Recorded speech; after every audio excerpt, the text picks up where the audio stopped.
అనగనగా ఒక ఊరిలో ఒక చెట్టు మీద ఒక పక్షి ఉంటుంది. ఆ పక్షి గుడ్లు పెట్టింది. ఆ పక్షి ఆ గుడ్లను చాలా జాగ్రత్తగా చూసుకునేది.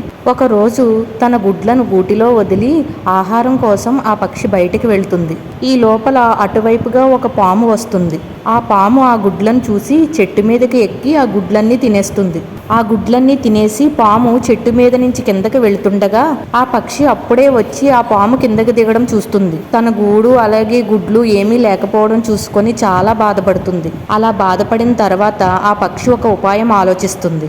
వెంటనే ఆ పక్షి రాణిగారి గదికి వెళ్ళి రాణిగారి గొలుసు తెచ్చి తన గూట్లో వేసేసి ఎప్పటిలాగే ఆహారం కోసం వెళ్ళిపోతుంది. పక్షి వెళ్ళిపోగానే గుడ్లను తినడానికి పాము వచ్చి చెట్టు ఎక్కుతుంది. గొలుసు పోయిందని తెలుసుకున్న రాణిగారు తన మాయా కోతిని పంపి గొలుసు వెతకమని పంపిస్తారు. ఆ గొలుసు పక్షి గూటిలో ఉండడం కోతి చూస్తుంది. అలాగే ఆ గూటిలో పాము ఉండడం చూసి ఆ కోతి కర్ర తీసుకుని ఆ పాముని చంపేస్తుంది. తర్వాత ఆ కోతి గొలుసు తీసుకొని వెళ్ళిపోతుంది. ఇదంతా చూసిన ఆ పక్షి తన గుడ్లతో ఆ చెట్టు మీద హాయిగా నివసిస్తుంది. ఇలాంటి స్టోరీస్ మరిన్ని చూడాలంటే నా ఛానల్ని సబ్స్క్రైబ్ చేయండి.